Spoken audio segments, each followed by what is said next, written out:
Hello and welcome to this edition of Group Talk, the X Series, Q&A with XPages experts. You'll be hearing from Howard Greenberg, Paul De La Nebbia, Bruce Lill, Paul Withers, Tim Tripkney, and Peter Presnell. Without further ado, here is Bruce. Good morning. Hopefully everybody can see this. Name is Bruce Lill, Caliche Design. Been playing with actually since it was called Notes. Back in 1989 I started. This morning to go through is dealing with breadcrumbs, particularly with views. There is a Notes I database available for those who want it. Just email me. Go. Come on. There we go. So breadcrumbs, they just give the user a trail back. There's a lot of websites you get on and you can't find back where you were. So usually it's up at the top under the banner. It just gives them a way to go through. So they can click, if I click on admin, I'll go back to admin. So what is the breadcrumbs? Basically, it's a stack, an array that you push a name and URL for each page you're on. When you open the page, if the page already exists in the array, you truncate it so that that's the last one. And when they click back, they only see that. I keep it all in a JavaScript library, make it nice and clean. This is part of the code. What it does is, and actually it came from pre-XPages code, it takes two session variables, one for links, one for names, takes the name and URL that you're passing it, and appends it. If it finds the array, the page is already on there, truncates. So slice will just remove and only show up to that current link. Then we store it.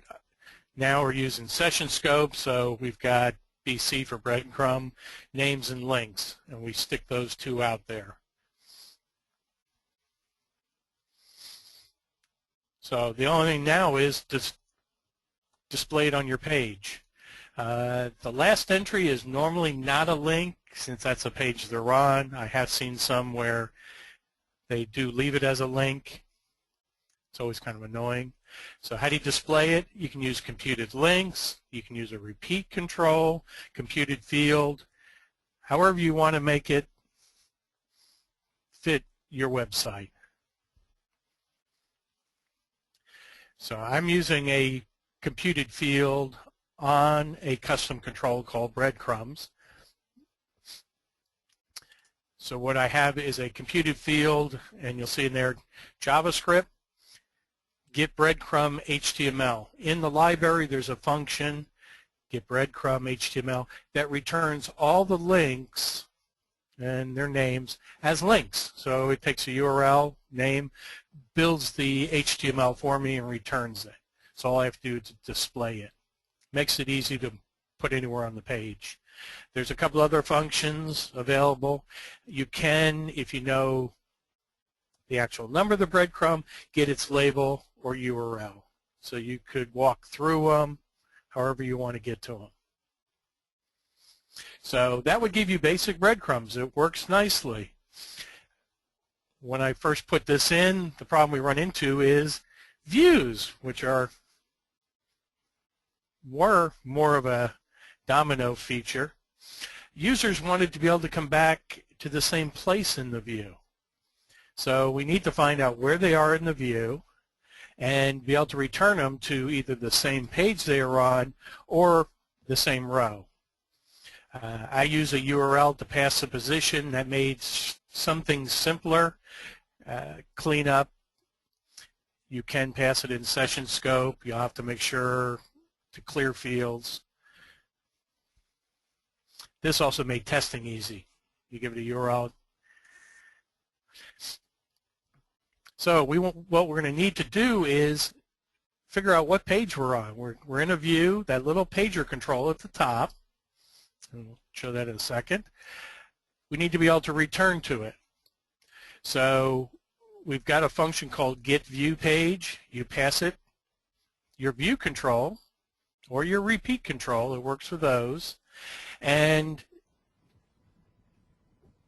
what it will do is go figure out what the current page is. That's the first function. And we'll go into detail on that in the next slide. The rest of this is really to get the URL and remove the question mark view page and rebuild the URL so it will work, so that the URL saved will point to the current page they're on. One of the things, this code here has to be in a place that gets refreshed along with the view whenever they hit the pager. So if they go to page 2, you need to be able to get it. On views, the easiest place I found was in the rendered. You can go in there, put this code in there along with anything else you need, and every time they page, you get the current one. If you're using a repeat control, put a hidden field in the repeat, and you can do the same. So get view page, we get the get component, so we get our view control. We get the total number of rows that are in the view, and see, get first gives us the first row of the page we're on. Are we past the end? If we are, just use total. If not, we do some math. Get rows will return how many rows are displayed. So you say display 30 rows on each page, that's what it will return. So with that, we can calculate what page number. They're on page 12. We get it. So we've got the page number. Now we need to be able to tell the view where to start. You can do this by row or page, since we could get the row number. By row, we'll show the selected row at the top and set the pager. This tended to be confusing for the user. I'm midway down in a view. I click on a document. When I hit back to the view, that document's not midway. It's at the top. And a lot of times they wanted the document above it. So when I first did it, users complained. The page will put them back to the same page. It should look fairly close to what they had before. So for a row, it's simple. There's a view property first, and I go and pull a URL variable called view row, and I set the number in there, and that points to it. So you could very easily do that. You pass it view row equal 50, your view is going to start on row 50. For a page, you need to get access to the pager control. So we get the pager control, and there's a command, go to page number. Hey, it's simple. Go to it. The problem turns out hey, this XPages can never be really simple. You can only go to the page if it's listed currently in the pager. So if you just opened up a view, you will see, like here, we've got page 1 through 8. I can go page 1 through 8, no problem. I go to page 10, it'll go to page 8. You have to go to a page number that shows up. So what do? Create a hidden pager, set it with 999 pages, and you use it to do your navigation. So I do this on the footer pager, just down below it. Add another pager, set its count to 999, give it a name. I float it usually to the left instead of the right. And to make sure it doesn't show up, it needs to be rendered on the page, just not visible. So we set the color to be all the same and the font size to be 0. So now I have a pager control. And you have to do this if you have multiple views and one of those you want to track, this has to be part of it. So to go and tell it to go there, your after page load event. Now this can be done in your custom control. I do it in my breadcrumb, or can be done on the main page. You're going to look for URL parameter view page. If it's not blank, then what you're going to do is go get the component, hidden pager, and tell it go to page count. We do -1 because they actually go to page 0 for page 1. So let's flip over. So what we've got, here's our little pagers up there. So if I go over, come on.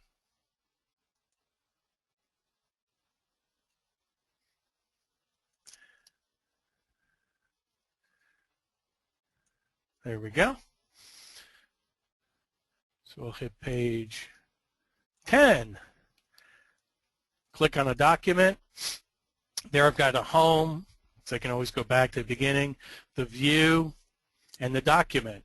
And I can go down and click other ones and always be able to come back. If I go to all documents, it brings me back. I'm still pointed to page 10 and the same view. So up here, these are all set to also support the row. So row 60, and it would take me to the current row. The database doesn't have support for the quick search or search views. Those can be handled. You just have to make sure you keep track of what the URL is and what page they're on. So hopefully I've got mine in my 5 minutes or so, and I will pass the control back, and you can post some questions. Okay, thank you, Bruce. This is Paul Della, and I'm with TLCC and another of your hosts this morning, or this afternoon, at least for our next speaker. I'm here to introduce Paul Withers. He's a senior developer with Intech Systems. They're a UK business partner. Paul is joining us from London. He is an IBM champion for collaboration solution, and he's also an author of an upcoming IBM book, the XPages extension library. So let me just pass this over to Paul.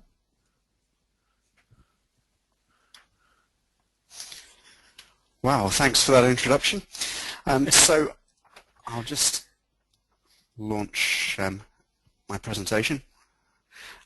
So I'm going to talk to you today about some Domino designer productivity tips, basically around the package explorer. And that's an area where if you come from traditional notes design, you're probably not familiar with. So first, just a bit of background to me. As Paul said, I work for Intech Systems Limited, and I'm also a co-host of the XCast with David Leedy and Tim Clark. And that's an XPages podcast, and that's at thexcast.net if you would like to have a look at, have a listen to some of the episodes. So if you haven't used the Package Explorer, if you're on Domino 853, the XPages perspective gives that to you straight away. So that's great. But if you're not yet on 853, then you can add it in still from the Windows menu. If you go Show Eclipse Views and Other, and that brings up the little dialog box that we've got on the right there, and you can start typing and filter the options there, and the Package Explorer appears under the Java heading. And that looks like this. So here I've got the Package Explorer beside the Applications view, and you'll see that we've got a little blue icon beside any projects that haven't been opened, and the Notes icon beside any projects that have been opened. Once you open a project in the new Domino Designer with Eclipse, then it creates a virtual file system, which is what you see under the expanded heading there. And so we can see forms, for example, shared elements down to the fields, but there are also some additional options like the plugin.xml, because this is effectively now an Eclipse plugin. And we've also got local and source to actually get to the Java files that are compiled from your XPages. The first thing that you want to do is to synchronize the working sets. That means that what you've got open in the Applications view is also mirrored in the Package Explorer. And so if you click on the little drop-down arrow that you'll see in the top left of that screenshot, then you get this little sub-menu, and you can select Window Working Set. From here, then you can manage your open projects. If you've downloaded Source Sniffer from OpenNTF, that allows you to manage them from the Applications view, but you can manage them completely from the Package Explorer without needing to add any additional functionality.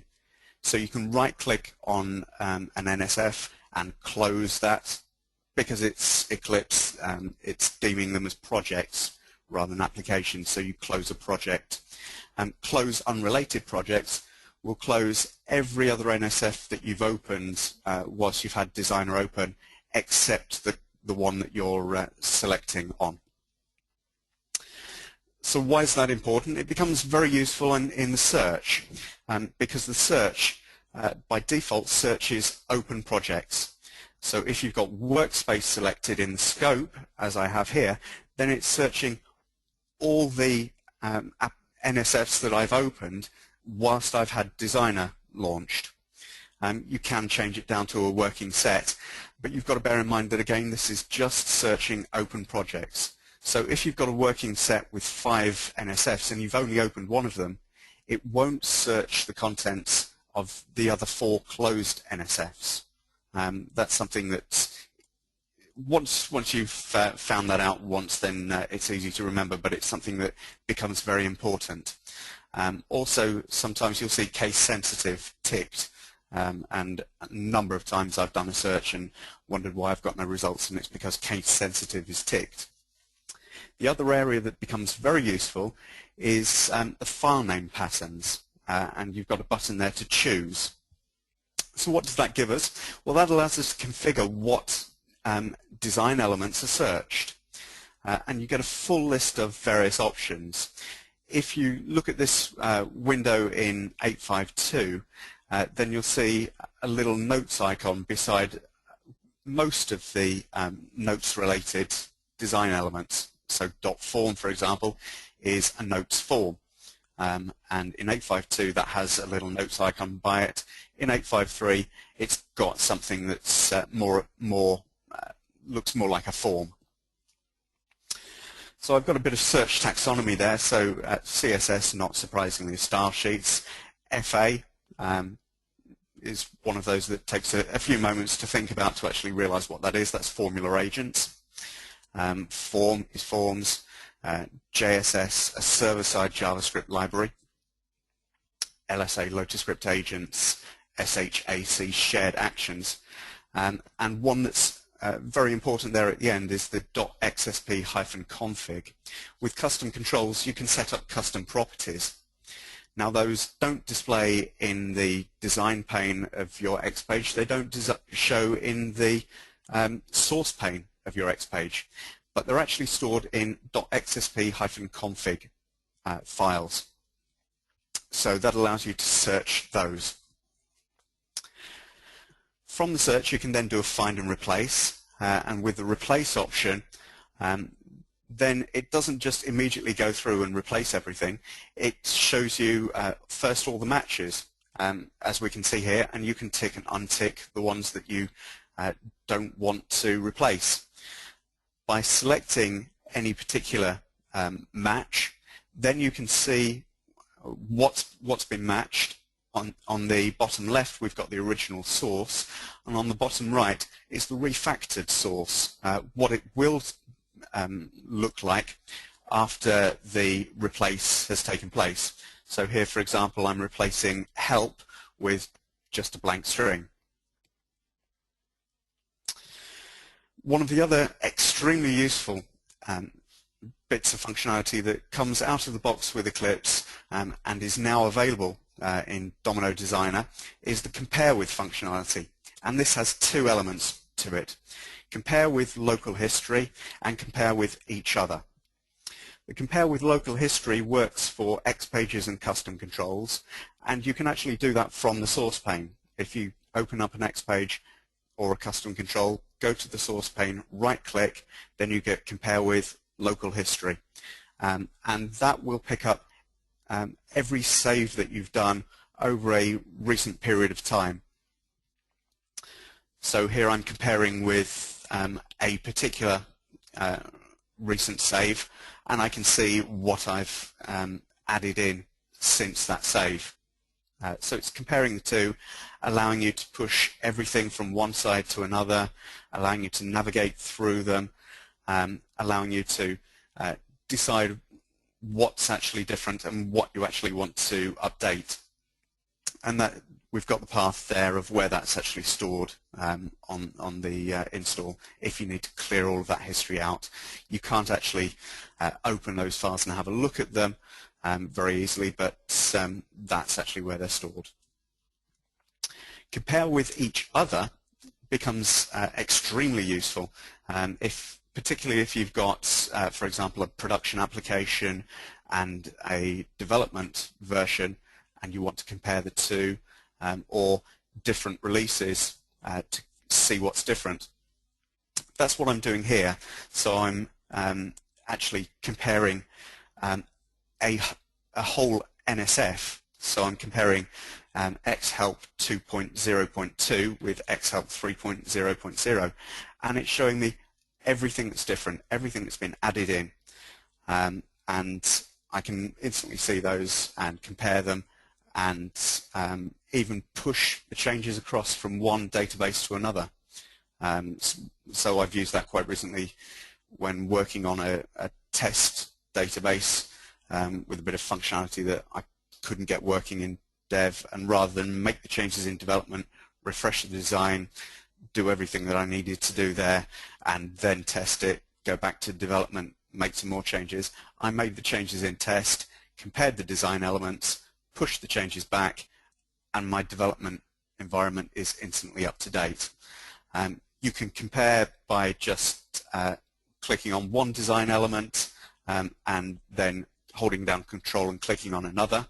You can compare more than one, so you can actually compare all custom controls with all other custom controls, or, as I said, all NSFs, the whole of an NSF with another NSF, or even with two NSFs. So you can compare your design elements or whole NSFs in development, production, and test at the same time. So that's an extremely useful piece of functionality that since I've come across it and got more familiar with it, I use it all the time now. So hopefully that will have been useful for you. By all means, go in and add that Package Explorer and have a hunt around for it. I've also done a Notes in 9 recently on using the Package Explorer to dig into all of the methods that are available for all of the for things like pages, as Bruce showed in his last presentation. So that's very useful. Okay, thanks, Paul. My name is Howard Greenberg, and I'm with TLCC, another one of your hosts today.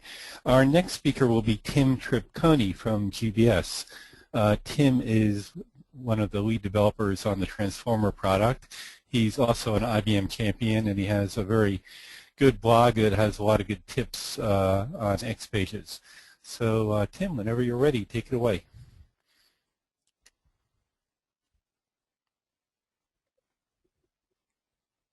Hello, everyone.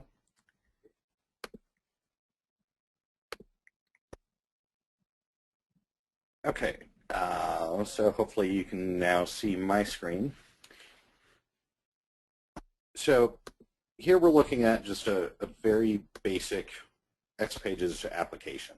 It's just a proof of concept supply chain management application. So we can see a list of approved suppliers. We can see what suppliers are pending, or we can view all of them at the same time. I can navigate into a supplier, make some changes, and go back to a view. So it's functional, but if your end users have used, well, any website in the last decade, they would probably more rather see something that looks like this. So can we get this website to be this website in 5 minutes? We actually can, and I'm going to endeavor to show you how. The timing is apropos because just yesterday IBM officially released the update pack 1 for 8.5.3 of Domino. And the key feature that's included in that is the officially supported version of what is known as the XPages extension library. And specifically, one control that's included in that library is called the application layout control. So here in Designer, I have the NSF that is the ugly version, or at least the version that doesn't have the rich layout of this version. So in this app, I've got a separate page for each of the views, as well as one for performing searches, and then one for displaying documents. And each of those X pages is basically just a container for a content custom control for each of those, and then a standard navigator. So I've also created an empty layout custom control, and this is going to control the layout for the entire site. So to speed things up, I've created a custom palette profile in my Designer preferences to only show the controls that we're going to be using in this demo. So how we get started is we just drag this application layout control from the extension library onto our empty layout. Now in 8.5.3, they added a wizard to speed up the process of defining this application layout. So for the purpose of this demo, let's go ahead and omit the footer and legal and just create a banner, a title bar, and a place bar. And you'll see momentarily what that refers to. So when we add that to the custom control, we can see a visual representation of the various layout pieces that we can define using this control.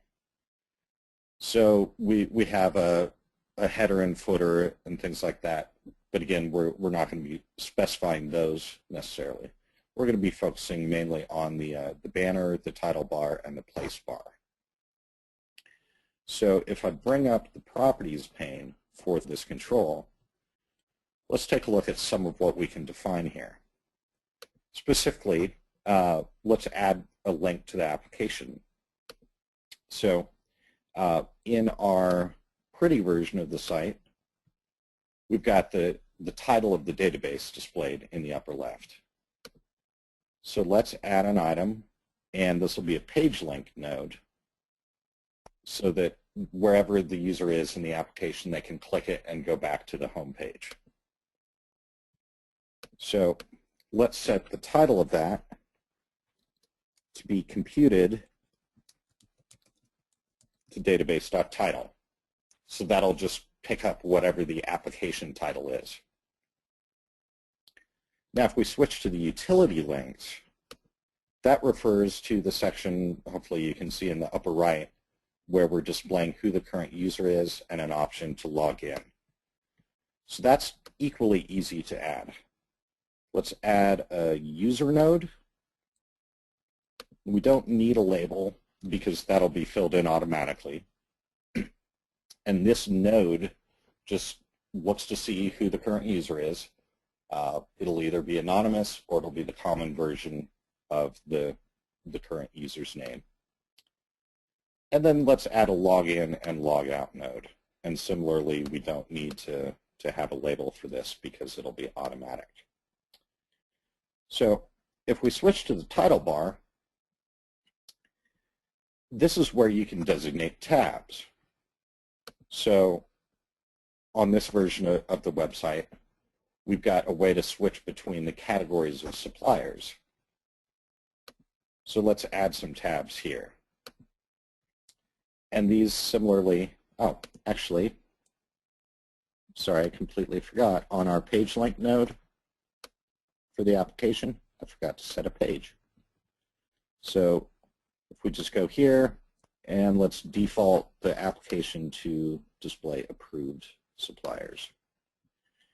So similarly, if we go to the title bar and add a page link node, I'll call this approved, and we'll link it to the approved X page. Let's repeat that process for our pending suppliers. And again, link it to the pending X page. And then finally, let's add a node for all suppliers. And set that to be the all page. One of the most useful features of the application layout control is that it makes adding search capabilities to your X page extremely easy. Literally, it's just a matter of creating or selecting this checkbox. And now our site has a search functionality. But let's set some custom properties for it. By default, what this will do is redirect to the specified page, so let's select search, and it'll include in the URL a query string parameter of query. But let's just shorten that to Q.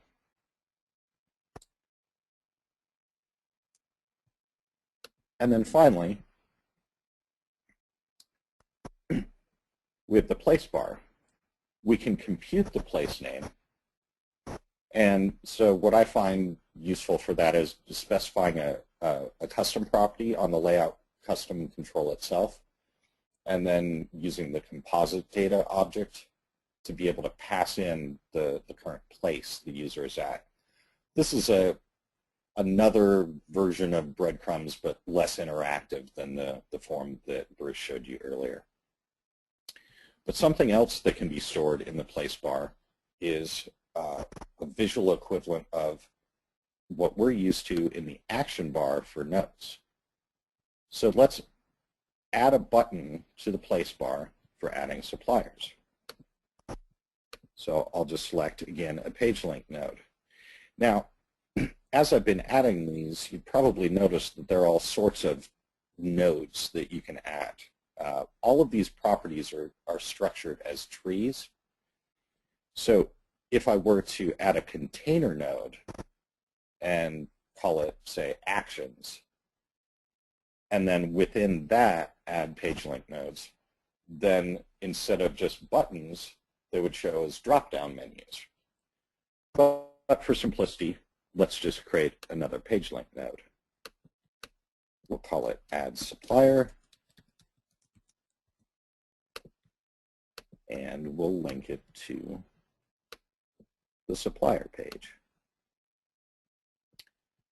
And that's all we have to do. We've defined our entire layout for the site. But of course, this is defined in a custom control.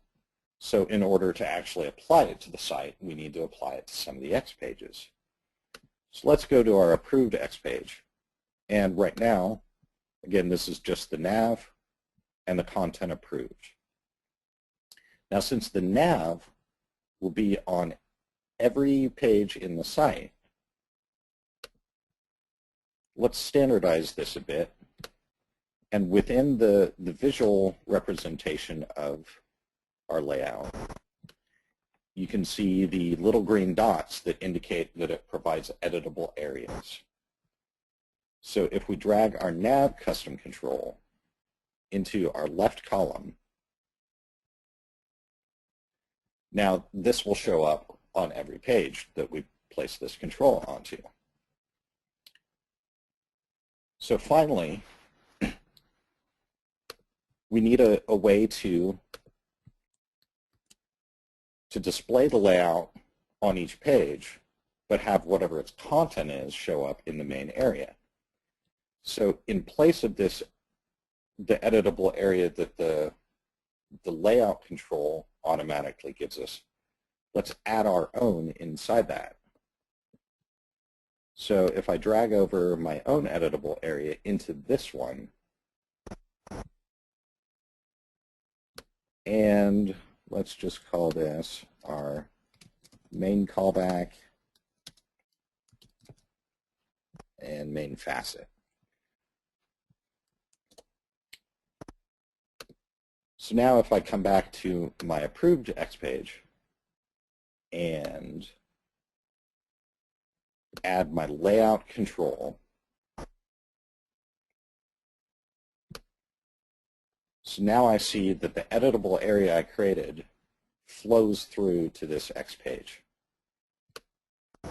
So if I just then drag my content into there and save the changes, now if I come back to this page,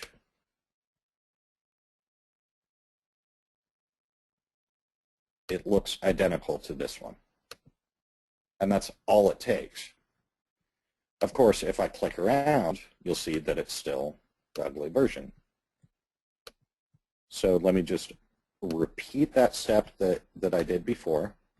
We don't need the nav on each X page anymore because the layout takes care of that for us. So again, I drag the layout in, drag my content to the main page. We've done that for approved.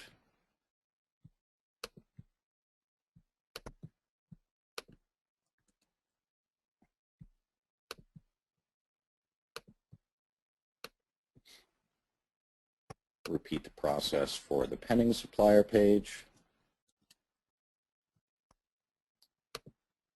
We've also got a page that will display search results. So let's do the same thing for that page.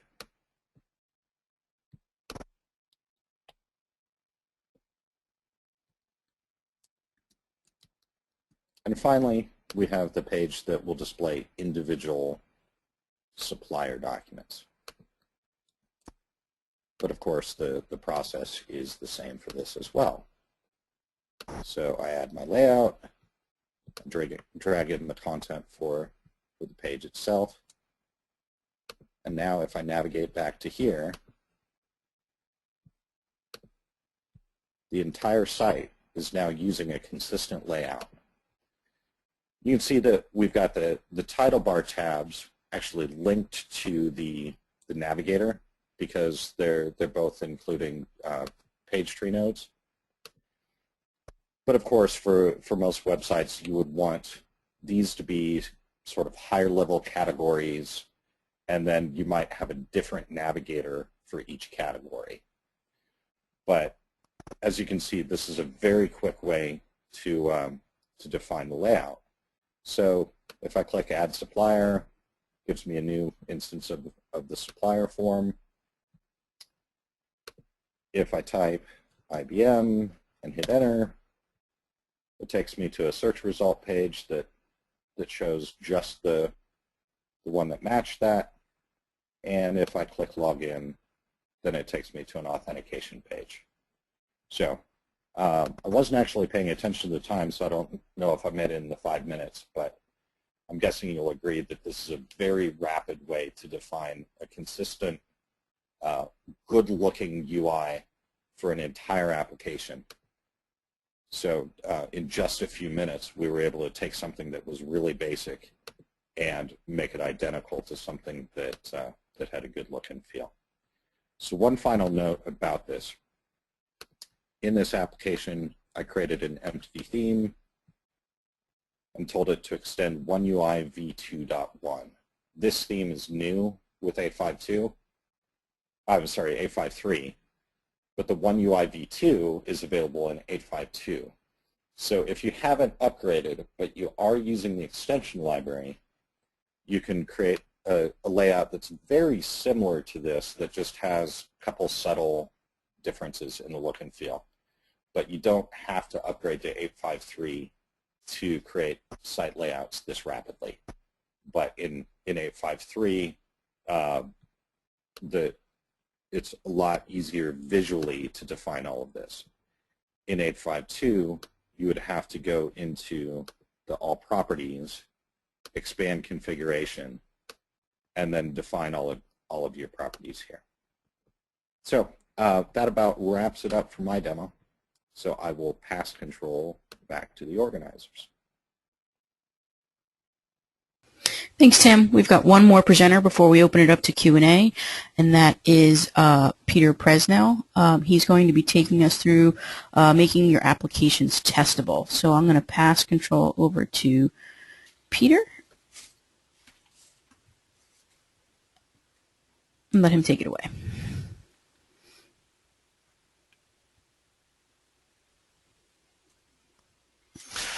G'day everybody, Peter Presnell. I'm going to introduce the non-coding section of today's session where I'm going to basically cover some ideas associated with how you may want to take testing into consideration when you're actually designing your XPage applications. Okay, so in my role here at GBS, I look after QA for the Transformer product, so I get to work with Tim on a daily basis. I get to see an awful lot of applications that come in from customer sites around the globe, and part of my role is to figure out how to try to test them. I've been working as a developer with Lotus Notes since 1994, I believe. Written a lot of code myself, and it was probably only in the second half of my career that I actually considered how I may want to test applications. I can assure you that there are a lot of applications that I have seen recently that could only be tested in production because there is so much hard coding inside the applications it is not possible to actually test the application if it was removed from the server on which it is currently being deployed. So I want to try and give you a few ideas about ways that you can approach your development that makes the applications more testable. As to why you'd want to invest in making applications more testable, there are moments of opportunity that exist right throughout the lifetime of all the products that you are developing. So every time you test new features or introduce new features or fix bugs in the application, there's usually a period of time in which you're wanting to test that application, hopefully not in production, to make sure that everything is working the way it should be before it is put back. Regularly, there are new releases of Domino.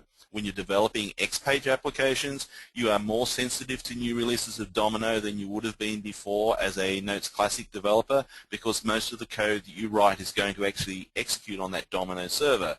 So every time there is a major release of Domino, you potentially need to consider whether or not you need to go back and test applications. Likewise, when you get new releases of your clients, if you're doing XPages in the Notes client, then new versions of Notes, new versions of browsers. Every time application servers get upgraded or consolidated, you're going to be changing the name of the server potentially that you're running your applications on. If you've hard-coded server names into applications, you will need to test to make sure that those things don't exist or are being catered for. In addition, you may be brought upon from time to time to take existing Notes Classic applications and actually rewrite them or migrate them into an XPage environment, in which case you're definitely going to be having to test or retest that application again. So just one initial consideration is the programming language that you use. Lotus script and server-sided JavaScript is definitely easy to test and add formula code. Object-oriented programming is definitely easier to test than procedural code just because of the nature of how the code is structured.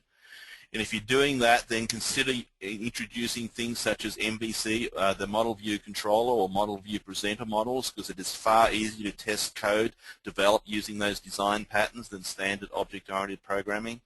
And also consider that my code is definitely easier to test than your code.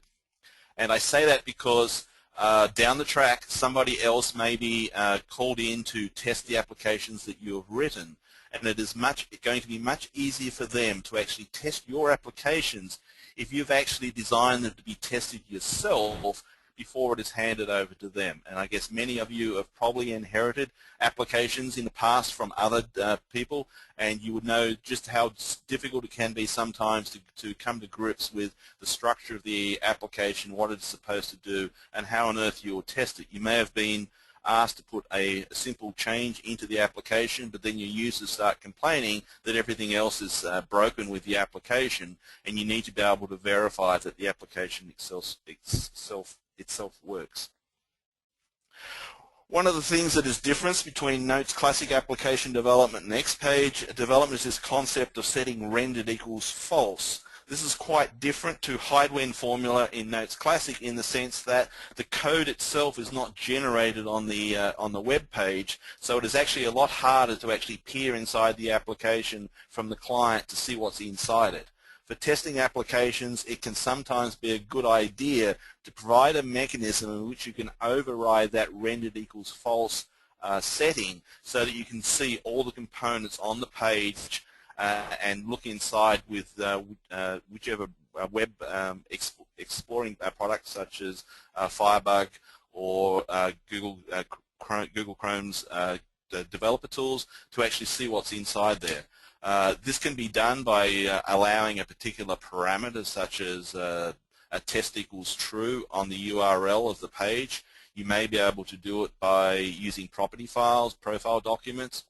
There is also a OpenNTF project written by one of my fellow panelists, Tim Tripconi here at GBS, and Nathan Freeman, called Medusa, which actually allows you to get through to the XSP components on the server itself and peer inside to see what's going on. So even if the components are not rendered onto your browser, you can actually inspect to see what's going on in the background. Hard coding. As every developer knows, anyone that hard codes server names, file paths, and the like into their code should be shot on site. However, for whatever reason, this sort of coding practice does persist. Please be very mindful when you do this that it makes it very difficult to take your application and put it onto a test server and then run it on that test server and have it operate. So instead of hard coding names, please, please, please always consider the viable ways to get around that. This includes putting the code so that if you're doing a lookup into another database, with XPage applications, it is more common that the other database must reside on the same server. So rather than coding a specific server name, just say, go and look up the database on the same server that I'm currently on. Another approach to use is profile documents. You may create actual data documents called connection documents. And you should also consider documentation of the external dependencies so that when somebody comes along and has to test the application, the most difficult thing to reproduce in a test environment is all the external dependencies. And if there is a central place in your application where you've documented the complete list of all the external databases that your application uses, it's going to be a lot easier for somebody that doesn't know the application to pick that application up, place it on a new server, and actually start testing it. Hard-coded usernames, you should avoid those and look to using things such as roles or role-based security, or consider placing the names of those people in profile documents so that when you're in a test environment, you don't necessarily need to involve people who aren't part of that test process. Likewise, you should avoid hard-coded links to documents, databases, and URLs. You should also look at what you want to do about those, documenting those components that are no longer used so that people don't waste their time testing that code. When it comes to mail, this is another big gotcha, is that many workflow-based systems will trigger the generation of email. When you're testing the application, you don't necessarily want the CEO of your organization receiving an alert that may have gone out inadvertently. To get around this, it's usually advised that when you design the application that you build some form of test harness. If you're just starting out building XPages within your organization, my recommendation would be to come up with a common approach, which I call a test harness, that you actually place between the mail system and your application. And the basic way it would work is that your application can run with either a production or development mode, and the mail routine will actually interrogate the mode, and it will intercept email requests when it's in development mode, and it will take an alternative course of action. The one that I use, for instance, is to instead of sending the mail to the recipients listed, it actually sends it back to the current person and then appends to the bottom of the email a list of the recipients that would have received the email if this email had been generated in production. If you have something like this in place, it means whenever you're testing an application, you don't have to worry about who may inadvertently get emails triggered as a result of that particular testing process. Finally, I want to talk about redundant testing. A lot of time can often be consumed with testing of code that is actually no longer part of the application. I would urge everyone to at least put clear comments whenever you take functionality and remove it from an application but leave the design elements in there, that you either annotate those comments, or perhaps the better way is to seriously consider using source code management tools such as SVN. These tools are now available with Domino Designer as of 8.5.3. They integrate quite well. So rather than keeping obsolete design elements in place, you can actually delete them and rely on your source code management system to have the backup copies should you ever need to fall back on that particular piece of code. Okay, so that concludes my part of the session, so I'll now hand it back to the organizers. Thanks so much, Peter. I want to open it up to Q&A, so I will let Howard and Paul do that as I switch over to our nice Q&A little screen. Okay. For anyone who has a question, now is the time to post those questions in the question area. And we have a question from Michelle, and this is for Tim related to the application layout. Are the nodes that you showed us, like the login node and so forth, are they specific to the application layout from the extension library?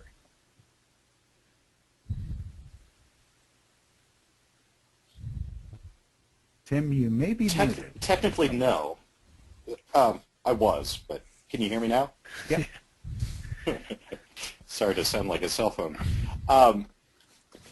Throughout the extension library, IBM makes heavy use of this generic notion of tree nodes. So in the application layout control, tree nodes serve a specific purpose depending on which property you're defining them for. So in the title bar tabs, then each node is a tab. In the place bar actions, then each node is a button or a menu item, etc. But the nodes are also used in the navigator control that I showed in the demo, as well as various other controls throughout. And we've found that structure to be useful in designing some of our own library controls as well. Not sure if that answers the question, but hopefully. Okay, we have another question from Richard Moy, and I think this has to do with Java and recycling. Richard asks, in a single web page he calls an XPage agent, we call them X agents, over and over again with an HTTP post. He was wondering about threading and thought that was resolved in 8.5.3. Is there any drawback to using XPages agents versus WodaScript agents? Does anyone want to try this one?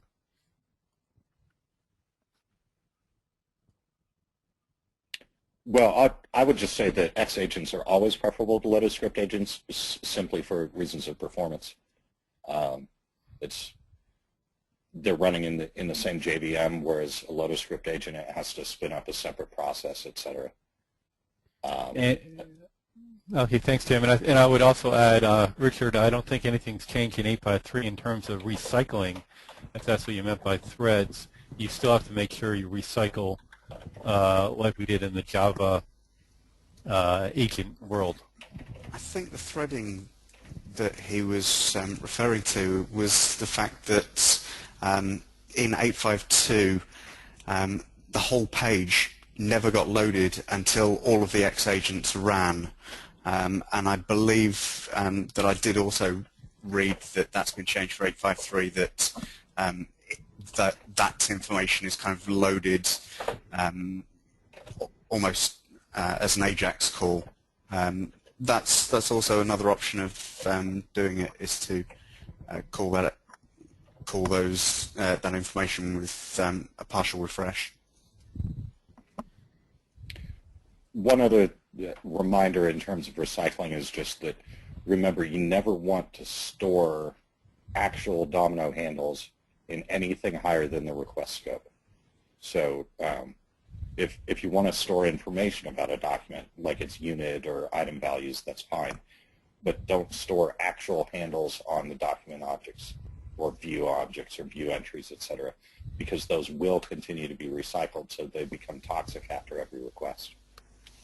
And if you're doing a loop, like you're looking through a view and getting notes view entries, from a Lotus script point of view, we're used to that variable being overwritten. So when you get the next view entry, your viewEnt variable is replaced effectively. That's not the case in Java and server-side JavaScript. What you need to do is actually populate the next entry into a temporary variable, recycle the original viewEnt object, and then push your tempEnt into viewEnt. Okay, I have a quick question, a user interface question from Peter, and I'll just open it up for the first one who grabs it. How can I remove the border around the radio buttons?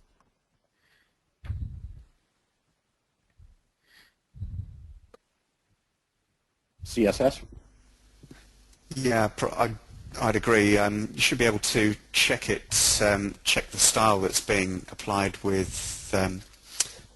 Firebug, and identify which class you need to override.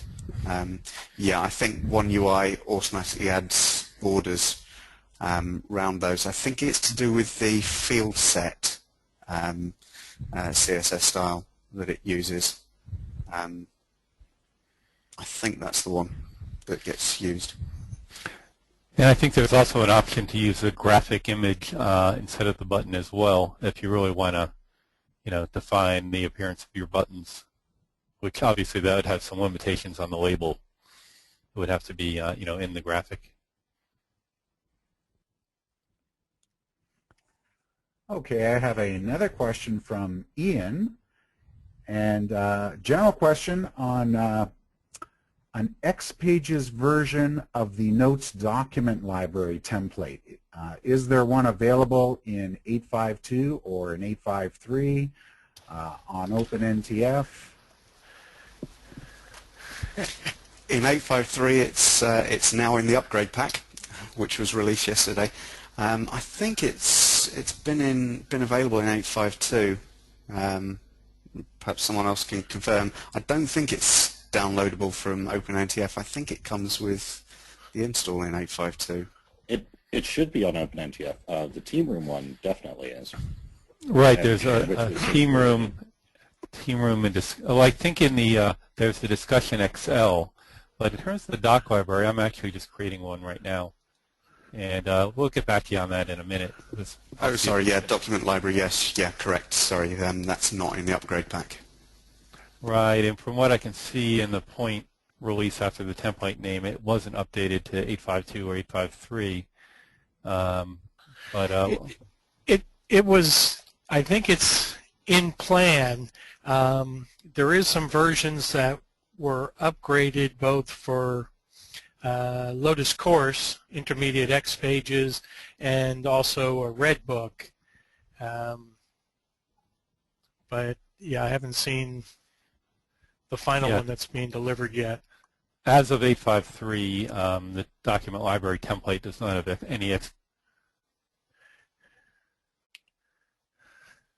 But I would submit that if you look at the way the discussion database and now the Team Room database have been updated to use XPage-based interfaces.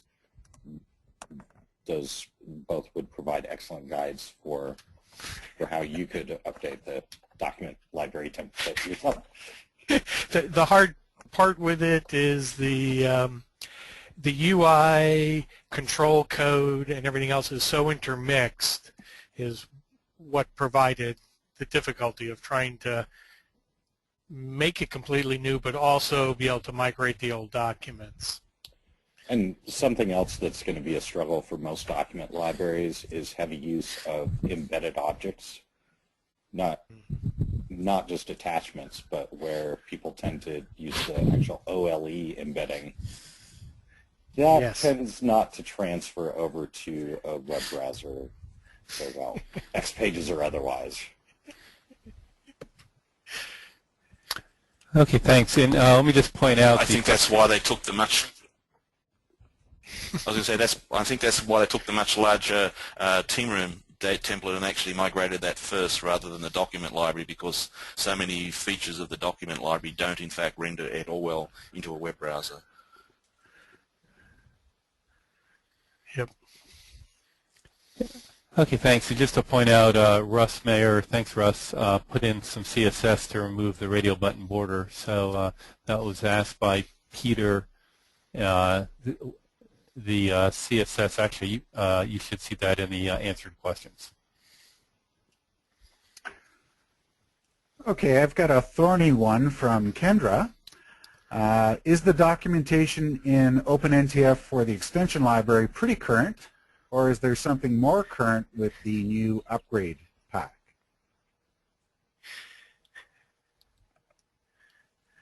Okay, don't hit your heads diving into that one. Deafening silence. Well, I think the silence is because the most useful documentation that I've found is there's actually a documentation generator plugin that should be part of the extension library itself, but if it isn't, I will blog how to get it. And somebody follow up with me, because I know I'll forget that I just said that. But what it does is it creates a context menu option in Designer, so you can right-click any database, and there will be an option in the context menu labeled Generate XPages Registry Documentation, I believe. And what that does is it's basically, if you've done any Java development, you're probably familiar with the notion of a Java doc, which is an HTML generator that spits out pages that tell you exactly what methods are in every class and all that. But what this does is it generates a similar format, but for all of the controls. And so by default, it'll generate documentation for the core XPage controls, everything in the XP tag namespace, everything that's in the extension library or the XE namespace, but it also has options. It pops up a wizard that lets you select if you want to generate documentation for your own controls. So there's an option for document all the custom controls in the database you selected. But if all you want is the extension library documentation, then you can generate that on any application. And then that shows all the properties associated with every control, and gives description of what each property does and what it's used for, etc. They've already generated that documentation a while back, and that is online, but I don't know how current it is. But again, I'll commit to blogging how to get it your hands on the tool that allows you to generate that documentation yourself. Actually, Tim, IBM has done that in the extension library zip file.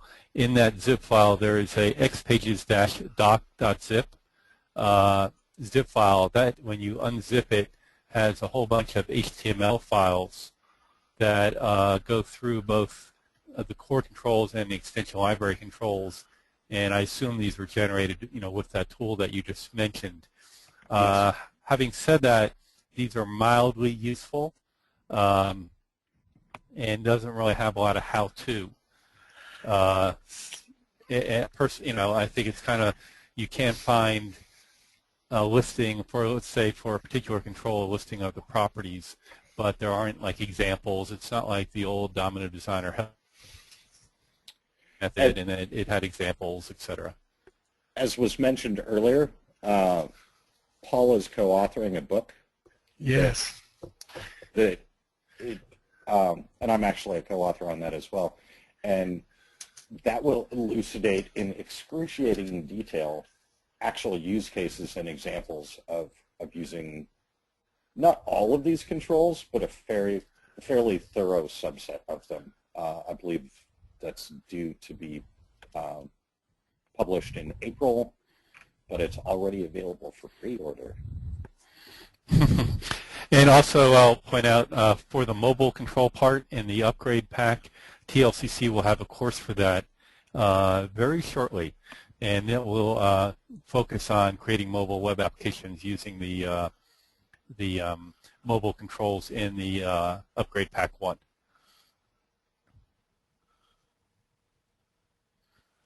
Okay, let's move on.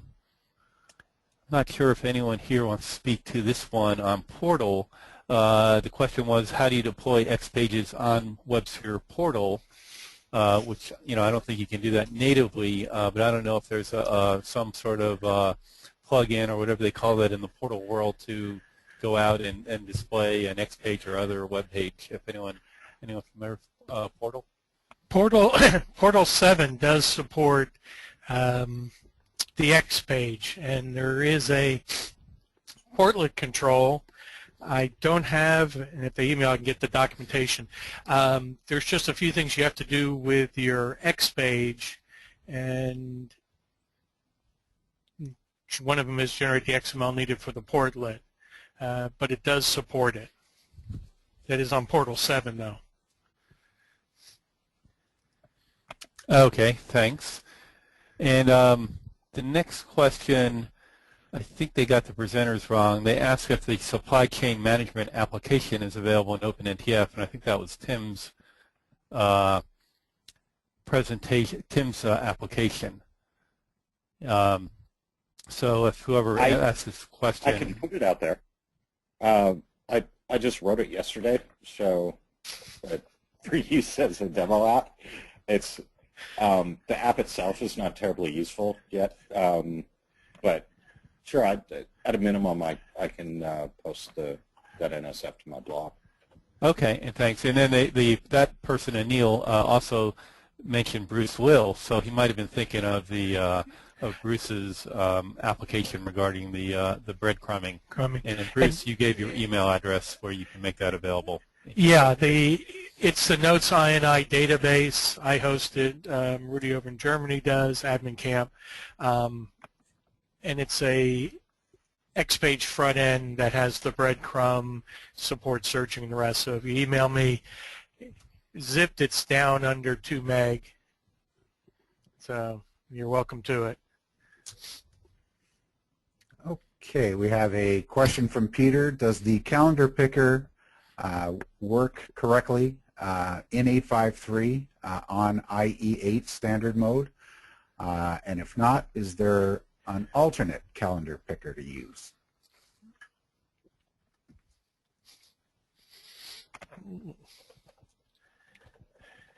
Peter, I'm guessing you know this, since we've tested that thoroughly. Well, I know that it doesn't work, and we developed our own because it doesn't work. So the last time I checked, there was no solution to some of the sticky problems that exist within that calendar control.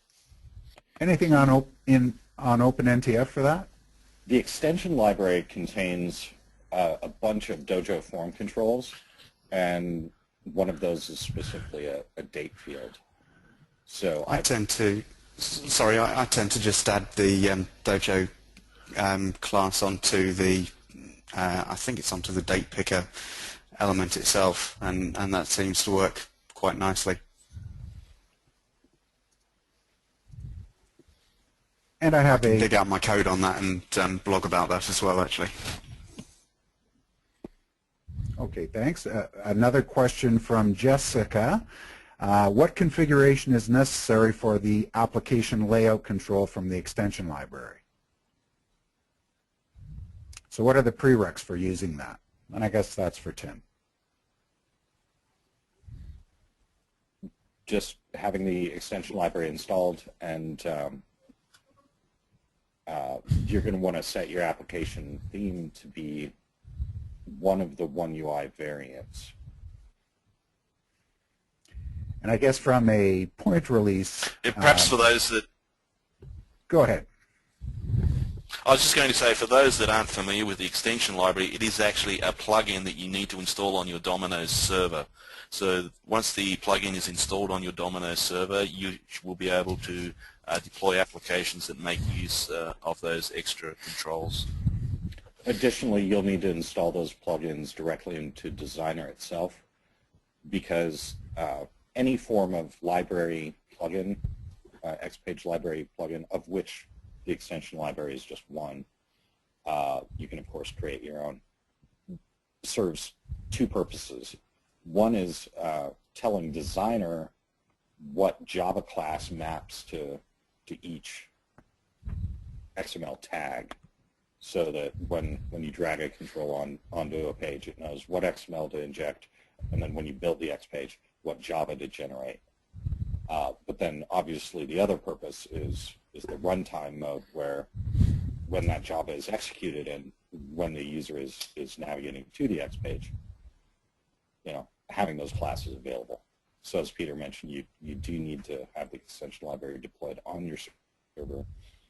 That's an easier process in 8.5.3 because you can use the OSGI and SF update site approach instead of literally dragging jar files into the OS of your server. But you also do need to install them into Designer, or you won't be able to add those components. Okay, and a related question from Peter, is the extension library only supported for 8.5.3? And I'm going to just take this one on. There are previous releases of the extension library. So you can go to the OpenNTF site and get an 8.5.3 version of the extension library, an 8.5.2 version, and there are quite a number of point releases in between. Anyone else care to comment on that? Just one subtlety, the SVN server that they check this code into allows anonymous read access. So you can actually download the nightlies and build it yourself if you want to go bleeding edge. The official support is going to be specific to 8.5.3 Update Pack 1 and going forward. But the underlying code base is fully functional in 8.5.2.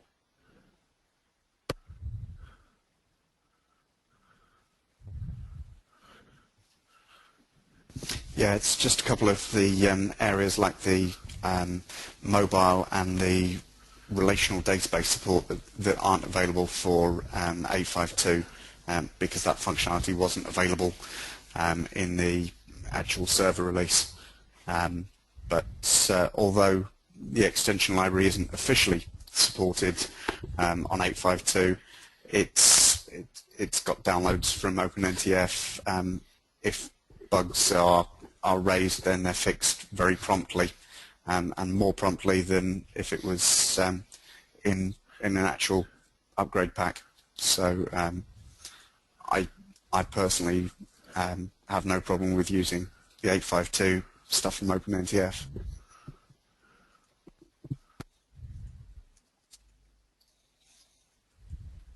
The transformer extension library is actually based off of the 8.5.2 code string, if that helps reassure anybody.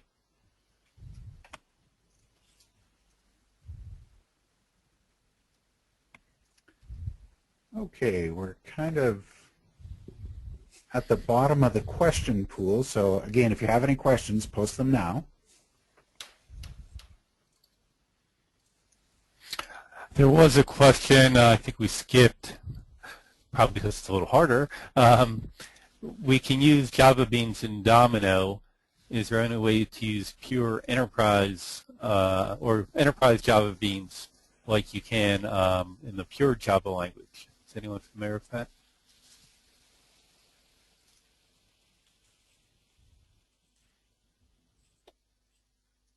I'm not sure what use case is being targeted, but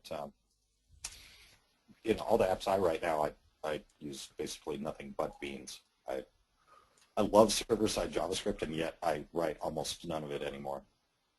I write all of my XPage code structured in Java Beans. Now with EJBs, I don't know what they're attempting to accomplish over and above just basic Java Beans structure, but everything about XPages ultimately is Beans. Every component is structured as a Java Bean. So every data source, every complex type, they're all Beans underneath.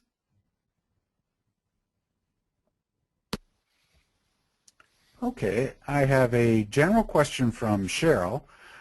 Some of the presenters have said they will post to their blog some resources. Will the answers to these questions and the referenced resources be compiled and posted in one location? This might be for you, Don. What can the folks expect after the webinar in terms of resources? Yeah, the webinar is being recorded, and the presenters that had presentations those files will be made available in one location, and everyone who's registered for the webinar will get links to those. And as I collect the blog posts from the guys who've committed to them, I'll make sure those get posted there as well, so that there'll be one place where everybody could find everything. Let me just add a great resource is the planetlotus.org website. That grabs all the well over 100 Notes in Domino people. I know Tim is on there. I think Bruce, Paul Withers is on there. And that's a great resource to kind of keep up and just kind of always have up on your, review daily or whatever, and just see, if any of the topics relate to what you're interested in, for example, XPages. So definitely a good resource to keep an eye on a regular basis. And I think Nicholas Heidloff collates a lot of XPages posts on xpages.info as well. Yes, definitely. Yeah, xpages.info is a great resource too. That is sort of related to OpenNTF. Nicholas runs it, but you'll see it looks very similar to the OpenNTF website. Tim, I guess this is a good one for you, kind of following on what you said. What is the advantage of Java Beans over server-side JavaScript? Well, as Peter mentioned earlier, SSJS and LodoScript are easier to test than Formula. I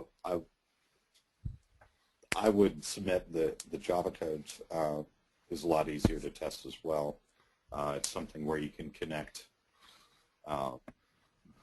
specifically if you're running a local Domino server, you can connect the built-in Eclipse debugger directly to that and actually step through your code. And that's something you simply can't do with SSJS.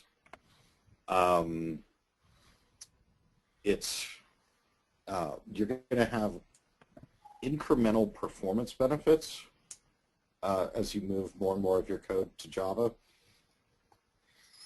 because all SSJS, just like all JavaScript, is interpreted.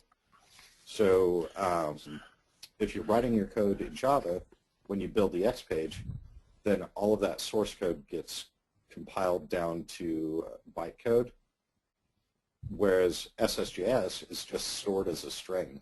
And at runtime, every time the code is executed, it has to be parsed into an abstract syntax tree. It becomes Java anyway, but it becomes Java that attempts to be a close enough approximation to what the JavaScript seems to describe. Now, if you've done a lot of XPages development, you'll know that that parser is pretty darn good, but it still has to do that every single time. So if you're writing extremely complex applications, then those incremental performance benefits for every operation are going to add up to a point to where they're noticeable to the user. Finally, just in a pragmatic, forward-looking sense, those of us that have been doing this stuff for a decade or more, we've been used to writing proprietary languages, and it gets the job done, and that's great. But if we're writing SSJS, we're starting to creep closer to what the rest of the world is doing, because SSJS is really taking off in other platforms, stuff like Node.js. But there's still going to be a lot of it that's really just specific to our platform of choice. The more Java code that you write, the more you're exposing yourself to something that is used by millions of developers instead of thousands. So one key advantage is that now, even from SSJS, you can consume Java code that is written by people that know nothing about Domino. That's fantastic. That's a huge strength of XPages. But if you're writing Java yourself, and for whatever reason, at some point you're no longer developing for Domino. I'm fortunate in that GBS has given me the kind of experience now to where if I were to abandon Domino, I can't really see that happening, but if Domino disappeared entirely, I could go to any organization that uses JSF and have a minimal learning curve, or anything Java-centric, and it's a huge pool. So if you're looking for advice, on Stack Overflow or something on how to make your JavaScript better, there's going to be a big pool. But specific to server-side JavaScript stuff, you're kind of stuck with people like us as for giving guidance. If you're writing Java code, that's a much more universal language, and so you can find tips and tricks for millions of Java developers that are going to be equally applicable to your XPage applications. And I think two additional reasons that I throw in. I find the Java editor much more user-friendly than server-side JavaScript. There's much better validation, much better content assist with that, and also native with Domino, there are 1,500 Java packages that you can much more easily take advantage of in the Java editor than you can in server-side JavaScript. You need to import each package into each piece of server-side JavaScript, it seems, whereas you can just import it once in Java and reuse it across the whole of your application. And if you're looking for resources for getting into Java, then one that I used was Tim Tripcone's deploy from OpenNTF, and as a result of that, that actually has a number of classes to allow you to get a handle on the application scope, for example, or the note session. And as a result of that, I built the XPages help application, which is on OpenNTF, for which I also took the OpenLog Java agent, converted it to a Java class, and Nathan Freeman did a lot of wonderful work on refactoring that and allowing it to be used in view scope as well. So hopefully those two applications will help get a foot in to using Java. Okay, question from Peter. Which XPages courses or books would you recommend? Wow, I could take this one. But then we have a bunch of book authors as well. I sent the link in response to this for the Mastering XPages book, which I would highly recommend and is right in front of me right now. The follow-on book, a number of the folks are writing right now. That's what's the title for that one? The Extension Library book? Correct, XPages Extension Library. It's just XPages, right. But yeah, the Mastering XPages book, I'm a bit biased because I consider some of the authors to be friends, but it's quite possibly the best technical book I've ever read. It's really well done. And it's fairly thorough. It doesn't dive too deep into some of the underlying JSF stuff, which is probably good because most people aren't going to want to mess with that stuff. But for the kind of stuff that you're going to want to put in most XPage applications, it really covers the whole gamut of what's available. I particularly loved the chapter on themes in that one. Really opened my eyes about what's available in themes. It is, Bruce, it's a great book. I keep it on my tablet, electronic format, so I can just go search it. So yeah, it's one of the reference guides to keep around since they no longer do the yellow books. That's the next best thing you can find.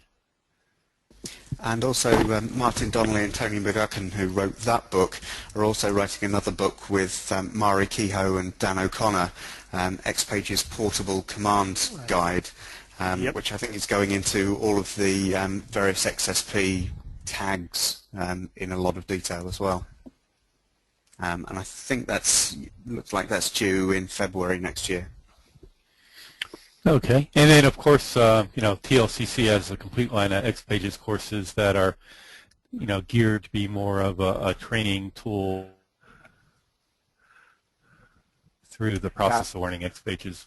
I'm actually showing that on my screen. I mean, that's an open question. I would certainly highly recommend our courses, but which courses depends on where you are in the skill development path, and that's what the link that I sent in response to the question is showing. So find yourself on this skill development path, and then pick a course from there.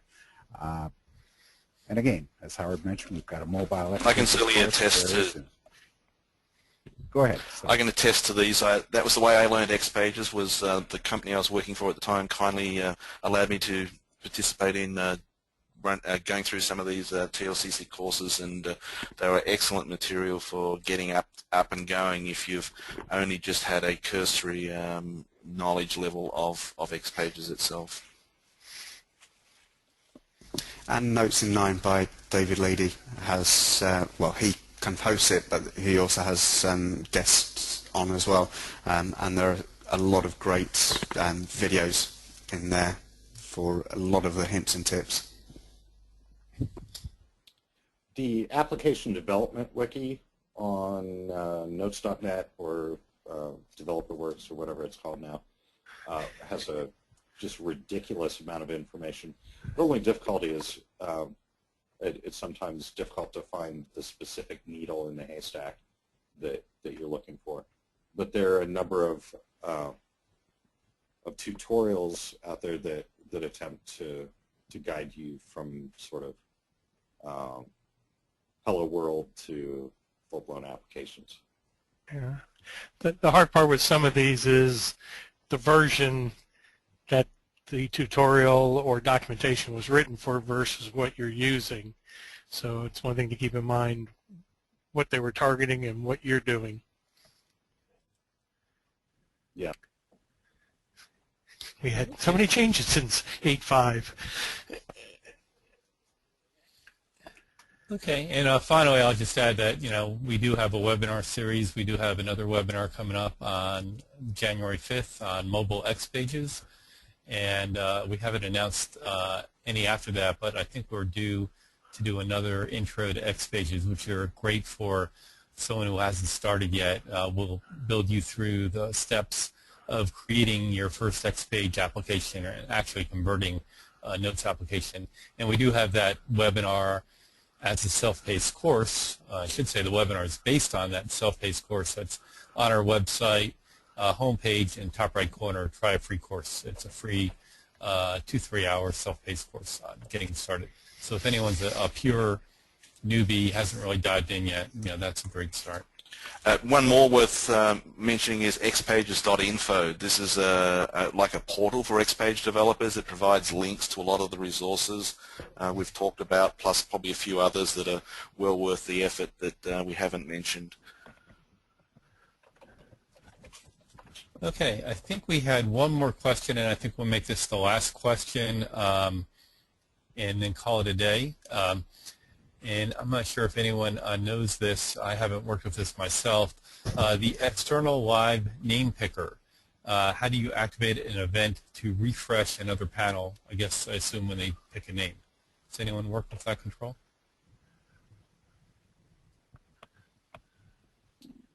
I have, and if you set an on-change event for the underlying field itself, that should trigger it. Okay, so if you bound it to, I guess you bind that to a regular. I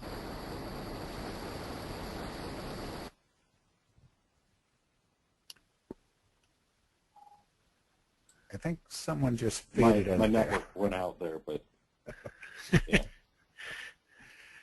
But yeah, if the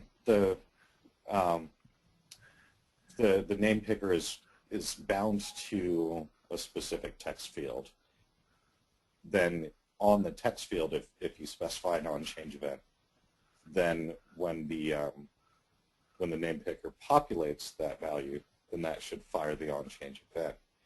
But I've found that doesn't always work reliably in certain versions of Internet Explorer. But of course, you know, that could be said for pretty much everything. Talk. Thanks for watching. To engage in conversations with us, visit twitter.com/gbsknows. To stay up to date, like us on Facebook at facebook.com/joingbs. And to watch entertaining and informative videos, visit youtube.com/gbsknows. And don't forget, visit our website and send us an email at gbs.com and info@gbs.com. Thanks again.